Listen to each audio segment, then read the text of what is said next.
Hello everyone, this is CS Vikram Sirohi and welcome to affordable classes. Company law के अंदर हमने case study अपना start किया था। केस स्टडी जिसमें हमने लास्ट क्लास की थी और हमने काफी केस डिस्कस किए थे। आगे ही हम बढ़ते हुए बात करते हैं भाई केस लॉस के अंदर आगे आगे क्या बता रखा है। एक केस लॉ हमारे पास आता है, केस नंबर 10 है ये हमारा। बात करते हैं रेगुलेशन हमारा जो है ये।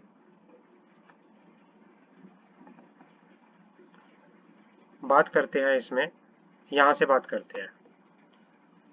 एक क्वेश्चन हमारे पास आया, the article of association of listed company fix payment of sitting fees for each meeting of directors subject to maximum of 10,000। एक लिस्टेड कंपनी ने क्या किया था, अपने आर्टिकल ऑफ एसोसिएशन के अंदर फिक्स किया था सिटिंग फीस। सिटिंग फीस क्या की थी, फिक्स की थी। और वो कितनी थी, सब्जेक्ट टू मैक्सिमम कितनी थी, maximum 10,000 rupees. 10,000 rupees. In view of the increased responsibility of the independent director of listed company, the company proposed to increase the sitting fees of rupees 25,000 per meeting. As a company secretary, advised the company about the requirement under the Companies Act 2013 to give effect to the proposal. क्या company, इसमें बोला गया है कि आप company secretary हो तो क्या आप क्या कर सकते हो, क्या आप इंडिपेंडेंट डायरेक्टर्स का जो ये रेमुनरेशन है आप इसको इंक्रीज कर सकते हो क्या। जो अब सिटिंग फीस है पहले 10,000 रुपए थी, लेकिन आप आपको इंक्रीज करना चाहते हो और आप उसको 25,000 करना चाहते हो। आर्टिकल के अंदर लिखा हुआ है कि सिटिंग फीस जो होगी 10,000 होगी, तो क्या वो कर सकते हैं। तो इसमें प्रोविजंस आता है सेक्शन 197 का। सेक्शन 197 का प्रोविजन आता है कंपनीज एक्ट का। सेक्शन 197 में क्या लिखा हुआ है, the central government through rules prescribe other than amount of sitting fees payable to the director for attending meeting, the board or committee thereof may by such has may be decided by the board of director or remuneration committee thereof will shall not exceed the sum of rupees 1 lakh per meeting of the board or committee thereof. The board may decide different fees payable to the independent director, non-independent director other than full-time director. ये कहना चाह रहा है कि भाई क्या कहना चाह रहा है यहाँ पर कि रूल्स लिखे हुए हैं हमारे पास। सेक्शन 197 कह रहा है हमारे पास रूल्स हैं जिसमें आप क्या कर सकते हो, आप एक डायरेक्टर्स को सिटिंग फीस दे सकते हो, बट रूल्स में लिखा हुआ है कि एक डायरेक्टर्स को आप 1 लाख से ज्यादा पर मीटिंग का नहीं दे सकते। और जो इंडिपेंडेंट डायरेक्टर है, नॉन इंडिपेंडेंट डायरेक्टर है, इनके लिए आप क्या कर सकते हो, डिफरेंट फीस जो है कुछ भी डिसाइड कर सकते हो, तो वो कर सकते हैं। डायरेक्टर, अगर नॉर्मल डायरेक्टर की मैं बात करूं, उनका रेमुनरेशन पर मीटिंग का जो होगा 1 लाख से ज्यादा नहीं होगा। और डायरेक्टर के लिए, नॉन इंडिपेंडेंट डायरेक्टर के लिए क्या कर सकते हो, आप कोई भी फीस डिसाइड करके यहाँ पर चल सकते हो other than full time director. पर फुल टाइम डायरेक्टर के लिए अलग से प्रोविजंस है, तो आप कर सकते हो। तो आप क्या कर सकते हो, कर सकते हो। केस पढ़ते हैं आगे, case number 11। MNC limited on it's board have 5 director. MNC limited के अपने बोर्ड के अंदर क्या है, 5 डायरेक्टर है। Out of which 4 director are foreigner and they reside in Italy. जिसमें से क्या है, 4 डायरेक्टर फॉरनर हैं और इटली में रहते हैं। The company want to convene the board meeting on Chennai on 1 June 2014 while all the 4 directors residing in Italy are preoccupied and they are not in position to travel in India for the meeting, advised the company। अब ये कहना चाह रहा है कि भाई आपके 4 director जो हैं, 5 में से 4 डायरेक्टर क्या करते हैं, क्या करते हैं, इंडिया से बाहर रहते हैं, ठीक है ना। इंडिया से बाहर रहते हैं और वो इटली में रहते हैं। 1 तारीख को, मतलब 1 जून को 2014 को वो क्या करना चाहती थी, कंपनी मीटिंग करना चाहती थी, लेकिन सारे के सारे फॉरेनर जो डायरेक्टर थे क्या कर सकते हैं, वो क्या कर रहे थे, प्री ऑक्यूपाई थे, वो इंडिया में नहीं आ सकते थे, ट्रैवल नहीं कर सकते। तो इस केस में आप क्या एडवाइस करोगे, इस केस में आप एडवाइस करोगे कि आप जो मीटिंग कर लो वो इलेक्ट्रॉनिक मोड के थ्रू कर सकते हो। Electronic means the video conferencing facility through audio visual electronic communication facility employed which enable all the person participating in that meeting to communicate concurrently with each other without an intermediary and such participate effectively in the meeting। क्या आप क्या कर सकते हो, आप audio visual mean के through, electronic mode के through क्या कर सकते हो, मीटिंग कर सकते हो। आगे बढ़ते हैं। A director participating in meeting through use of video conferencing shall be counted for the purpose of quorum।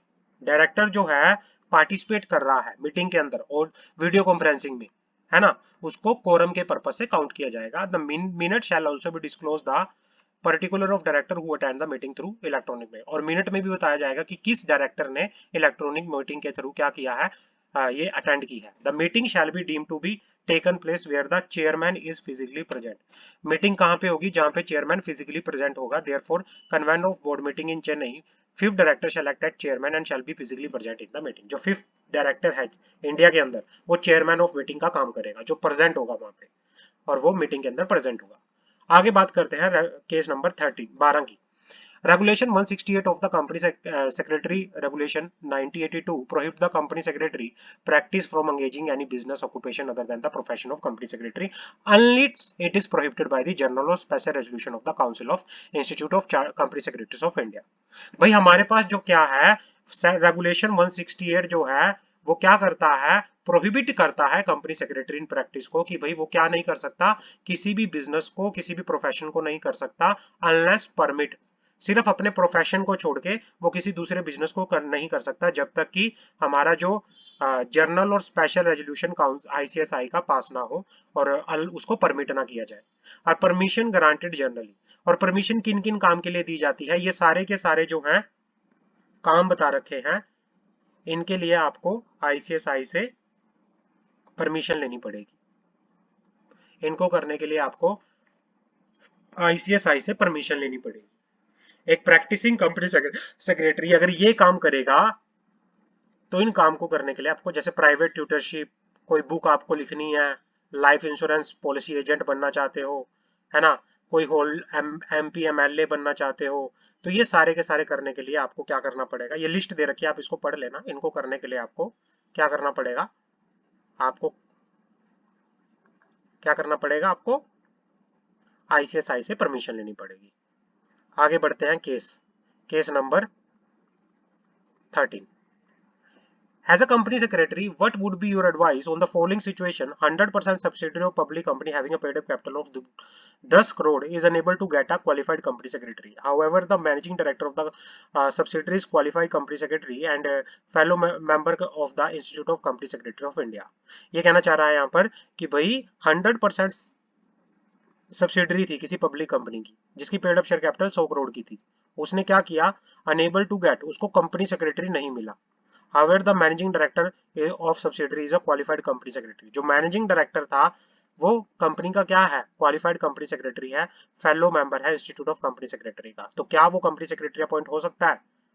As per the company secretary, may advise in the following situation would be as the subsidiary company would continue to its efforts and recruit a qualified company secretary in due course to fulfill the requirement of Rule 8 of the Company Secretary Act, Companies Act 2013। भाई company secretary और subsidiary company क्या करेगी, देखेगी, recruit करेगी company secretary को, appoint करेगी as an interim major MD of the subsidiary में function of the company secretary, also provided that number of member on the board of director is not less than 10। भाई जो MD है वो कुछ time के लिए, जब तक कंपनी सेक्रेटरी अपॉइंट नहीं हो जाता, वो कंपनी सेक्रेटरी का रोल प्ले कर सकता है। बट यहाँ पे कंडीशन क्या है, जो बोर्ड ऑफ डायरेक्टर है किसी भी टाइम पे 3 से कम नहीं होने चाहिए। Get a board resolution pass to effect and take the prior permission ROC. आप बोर्ड रेजोल्यूशन पास करोगे और आरओसी अप्रूवल लोगे, तब जाके एमडी क्या कर सकता है, जब तक दूसरा कंपनी सेक्रेटरी अपॉइंट नहीं हो जाता, वो एज अ कंपनी सेक्रेटरी काम करके यहाँ पर चल सकता है। आगे बढ़ते हैं केस 14। केस 14 की बात करते हैं। The board of director of Ujjwal Private Limited having the paid up share capital of rupees 1 crore consists of 2 directors. One of them Bimal possess membership of the Institute of Company Secretary. The company desired to appoint him as a company secretary. Would the provision of section 134 come into effect? State the legal position. भाई company के अंदर 2 director हैं, जिसमें से एक company secretary है, और क्या कहना चाह रहा है यहाँ पर कि क्या उसको कंपनी सेक्रेटरी अपॉइंट कर सकते हैं, कंपलसरी है उसके लिए अपॉइंट करना? नहीं, क्योंकि क्या है, कंपनीज एक्ट कहता है कि भाई आपकी मिनिमम रिक्वायरमेंट नहीं है, एक पेड अप शेयर कैपिटल के बेसिस पे एक जो मिनिमम रिक्वायरमेंट होती है वो 5 करोड़ या उससे ज्यादा की होनी चाहिए। ये ओल्ड है, लेकिन अब ये ओल्ड प्रोविजन था, अब ये 5 करोड़ की जो लिमिट है ये 10 करोड़ कर दी गई है। अगर जिस कंपनी की paid up share capital 10 crore या उससे ज्यादा है, उसी के लिए मैंडेटरी है, कंपलसरी है full time company secretary appoint करना, ठीक है ना। Provided that the compulsory appointment for full time for the appointment of full-time company secretary having the paid up share capital rupees 5 crore or more. It further provide that where the board of director of such company comprise of 2 director, neither of them shall be the secretary of them. भाई क्या होना चाहिए कि भाई अगर एक company के अंदर भाई या तो वो डायरेक्टर कैपेसिटी में काम कर सकता है या फिर वो कंपनी सेक्रेटरी कैपेसिटी में काम कर सकता है, दोनों कैपेसिटी में वो एक साथ काम नहीं कर सकता। और वैसे ही कंपनी में 2 डायरेक्टर हैं तो भाई उसको मिनिमम नंबर ऑफ डायरेक्टर भी मेंटेन करना पड़ेगा, तो वो as a company secretary appoint नहीं हो सकता। A complaint has been made to the registrar of company by the 5 member him to direct the timely। भाई क्या किया जाता है कि कंप्लेंट आरओसी में फाइल हुई थी, 5 मेंबर्स ने फाइल की गई थी और क्या बोला था कि डायरेक्ट करने के लिए टाइमली होल्डिंग लिमिटेड कंपनी को of which they are member to reconvene the annual general meeting. उन्होंने क्या बोला था, रिकन्वेन करने के लिए एनुअल जनरल मीटिंग को एप्लीकेशन फाइल की थी, कंप्लेंट फाइल की थी, कहां पे, आरओसी में। Since they had not receive the notice of the company for the annual general meeting, उनका मानना यह था कि उनको एनुअल जनरल मीटिंग का नोटिस नहीं मिला, इसकी वजह से वो एनुअल जनरल मीटिंग को अटेंड नहीं कर पाए और इस वजह से एनुअल जनरल मीटिंग जो है दोबारा से रिकन्वेन होनी चाहिए। The registrar of company issue notice has to show cause why such direction would not be issued. मतलब ये कहना चाह रहा है कि आरओसी ने कंपनी को शो कॉज नोटिस इशू किया और बोला कि क्यों ये डायरेक्शन इशू नहीं होने चाहिए। What would be your response as a company secretary of the forced company. आप क्या क्या मानोगे, अगर किसी मेंबर को नोटिस नहीं दिया गया तो क्या वो कंप्लेंट फाइल कर सकता है? यस, उसके पास राइट है। ओएनएम की एप्लीकेशन वो फाइल कर सकता है, ऑपरेशन एंड मिसमैनेजमेंट में वो क्या कर सकता है, फाइल कर सकता है। 5 member of timely holding limited claim and claim complaint to the registrar of company that they had not received notice of the annual general meeting, therefore any proceeding took place thereafter treated null and void। उसके बाद क्या होगा, जितनी भी proceeding general meeting में हुई है उनको नल और वॉइड माना जाएगा, नल और void. On the fundamental and basic right of the share holder of the company is to receive notice of the general meeting, क्योंकि ये नोटिस रिसीव करना इनका फंडामेंटल राइट होता है। अगर कोई भी मेंबर जो है नोटिस रिसीव नहीं करता, कोई भी मेंबर जो है नोटिस जो है रिसीव नहीं करता, तो वो क्या कर सकता है, एनसीएलटी में एप्लीकेशन फाइल्स कर सकता है, आरओसी में कंप्लेंट फाइल करके यहाँ पर चल सकता है, आरओसी में क्या कर सकता है, कंप्लेंट फाइल करके यहाँ पर चल सकता है। तो ये होके यहाँ पर चल सकता है। उसके बाद क्या कहना चाह रहा है, the reason on the response to the ROC will be one of the following line by the company secretary to submit that notice was sent to the complainant on the journal address of the company has per। मतलब अब क्या response आप दे सकते हो registrar को, आप क्या, जब अगर आप कंपनी के पास शोकॉस नोटिस आया तो क्या क्या रिस्पॉन्स कंपनी दे सकती है, कंपनी सेक्रेटरी क्या रिस्पॉन्स दिलवा सकता है, वो हम बात करते हैं। कंपनी सेक्रेटरी रिस्पॉन्स दिलवाने के लिए क्या क्या बातचीत कर सकता है, वो हम बात करके यहाँ पर चल रहे हैं।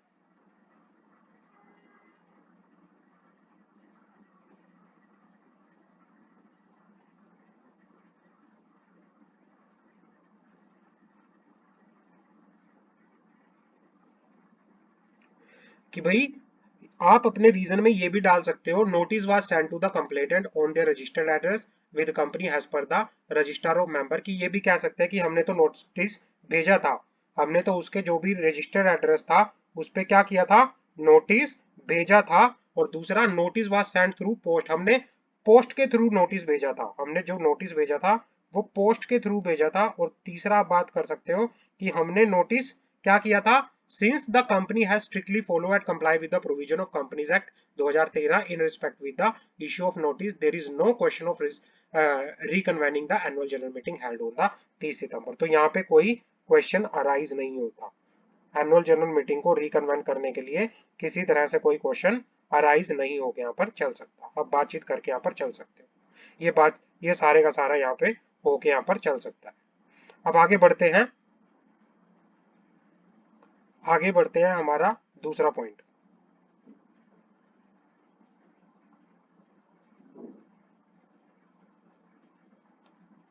आगे बढ़ते हैं हमारा दूसरा case low, case number 16। The board of director of free flow limited registered in Chennai. एक कंपनी थी फ्री फ्लो लिमिटेड, जो कहां रजिस्टर्ड थी, चेन्नई के अंदर रजिस्टर्ड थी। Propose to held the next meeting of board of director in the month of January.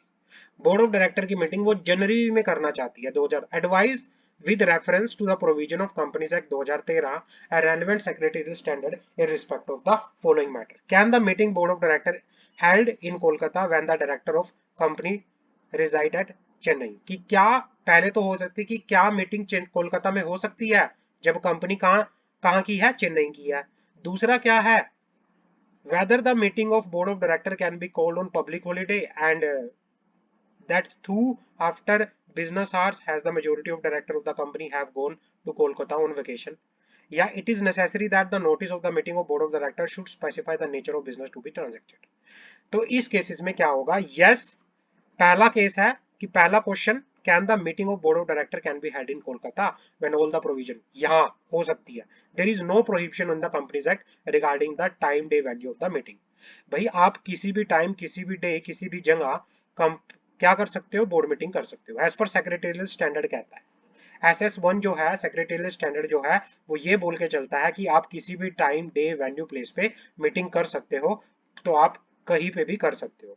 Board meeting कभी भी हो सकती है including a public holiday, public holiday पे भी आप बोर्ड मीटिंग कर सकते हो किसी भी जगह। There is no prohibition in the companies act regarding the time day venue of the board meeting as per secretarial standard 1 and board meeting may be held at any time including any place।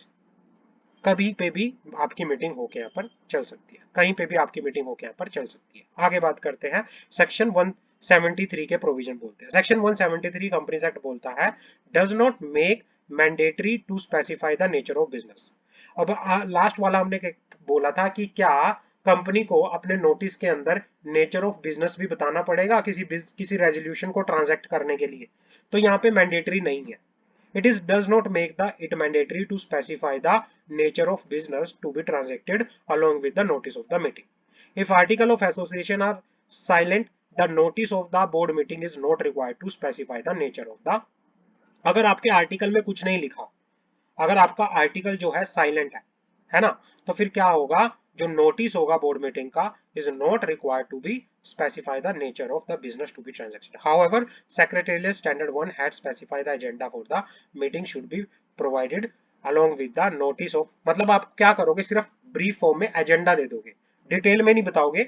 आपने notice दिया कि किस मुद्दे पे आप क्या करना चाहते हो, मीटिंग करना चाहते हो, तो उसके नोटिस के साथ आप एजेंडा अटैच करके दोगे।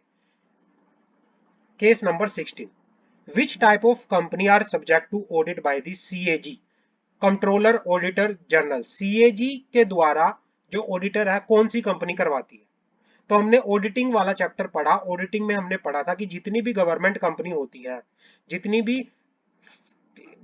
ऑर्गेनाइजेशन होते हैं जो गवर्नमेंट के द्वारा क्या होते हैं, कंट्रोल किए जाते हैं, उनको क्या करना पड़ता है, ऑडिट करवानी पड़ती है CAG के द्वारा। In case of government company the comptroller auditor general of India shall appoint auditor under subsection 5 of subsection 7 of section 139 and direct such auditor the manner in which the accounts of the government company required to be audited, and thereupon the auditor so appoint shall submit the comptroller and auditor general of India shall appoint the auditor under subsection 5 subsection 7 of section 139 and direct such auditor the manner in which the accounts of the government company are required to be audited, and thereupon the auditor so appointed shall submit a copy of the audit report to the comptroller auditor general of India, which among other things include the direction if any issued by the CAG, the action taken thereupon and the impact of the। मतलब government company को आपको क्या करना पड़ता है,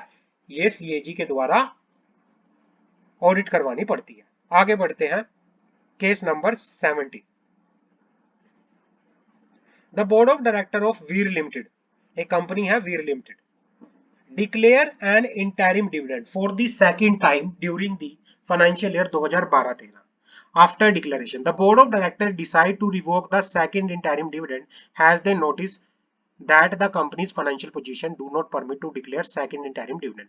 The board of directors seek your advice in the matter as a secretary of company advise the same। interim जो interim dividend होता है दो AGM के बीच में डिसाइड किया जाता है कि भाई क्या अगर कंपनी के पास प्रॉफिट नहीं है तो बोर्ड क्या कर सकता है, इंटरिम डिविडेंड को रिवोक कर सकता है क्या। द बोर्ड ऑफ डायरेक्टर में declare interim dividend and amount of dividend including interim dividend shall be deposited in a separate bank account within 5 days for the date of declaration of dividend। मतलब जब आपने dividend declare कर दिया तो वो क्या बन जाता है, डेट बन जाता है, फिर आप उसको रिवोक नहीं कर सकते। The amount of dividend including interim dividend so deposit under subsection 1A shall be used for the payment of interim dividend। dividend when declare become the debt। हमने ये डिविडेंड वाले चैप्टर में पढ़ा था कि जब एक बार डिविडेंड डिक्लेयर हो जाता है वो डेट बन जाता है, फिर शेयर होल्डर का राइट बन जाता है उस डिविडेंड को रिकवरी करने में। शेयर होल्डर आपके खिलाफ, अगर आप डिविडेंड रिवोक कर रहे हो, एक बार आपने डिक्लेयर कर दिया और आप बाद में आपने बोला कि भाई हम डिविडेंड नहीं दे पाएंगे, तो फिर क्या हो सकता है, आपके खिलाफ शेयर होल्डर केस भी फाइल करके यहाँ पर चल सकते हैं। हमने ये डिविडेंड वाले चैप्टर में पढ़ा था, सेक्शन 127 कहता है in case of dividend, therefore the entire dividend when declared become the debt and payable within 30 days from the declaration। dividend including entire dividend when declared cannot be revoked except with the consent of shareholder। But क्या है, अगर आप share holder से consent ले लेते हैं तो revoke हो जाता है। यहाँ पे सारे शेयर होल्डर क्या करना चाहिए, अपनी कंसेंट देना चाहिए। सारे शेयर होल्डर क्या करेंगे, अपनी कंसेंट देंगे, तभी जाके ये क्या होगा, रिवोक होगा। Case number 70। The memorandum of a company contain investment activity in its main object। एक कंपनी का जो मेमोरेंडम था, कंपनी का मेमोरेंडम जो था वो क्या कर रहा था, कंटेन कर रहा था अपने ऑब्जेक्ट क्लोज के अंदर क्या, investment activity. company has diversified into other activity but continue to do business activity on the investment in the share and security। However, there is substantial reduction in the investment in share and security with reference to section 186 of the Companies Act 2013। Can a company to be regarded as investment company in other form of business has an important criteria here discussed with reference to the relevant case। भाई पहले company जो थी investment company थी, but बाद में company ने अपना diversification कर दिया, कंपनी दूसरे बिजनेस करने लग गई, तो क्या इसको इन्वेस्टमेंट कंपनी बोलेंगे या नहीं बोलेंगे। तो यहाँ पे केस आता है, income from business is not a criteria for judgement whether a company is regarded as investment company for the purpose of section 186। भाई क्या कहना चाह रहा है यहाँ पर कि भाई आपके कितने मर्जी बिजनेस हो, ये मैटर नहीं करता इन्वेस्टमेंट कंपनी के लिए। आपका जो क्राइटेरिया है ये होना चाहिए कि जो प्रिंसिपल बिजनेस है ना आपका, जो प्रिंसिपल बिजनेस है वो आपका इन्वेस्टमेंट से रिलेटेड होना चाहिए। The criteria should be what is the principal business of the company and the balance sheet should show has to what the principal business of the company. जो balance sheet बताती है आपकी वही आपका principal business माना जाएगा। अगर investment आपका प्रिंसिपल बिजनेस है तो भाई मेन बिजनेस के अंदर अगर आपका इन्वेस्टमेंट एक्टिविटी है तो आपको क्या बोला जाएगा, इन्वेस्टमेंट कंपनी बोला जाएगा, इन्वेस्टमेंट कंपनी बोला जाएगा एज पर सेक्शन 186। आगे बढ़ते हैं, केस नंबर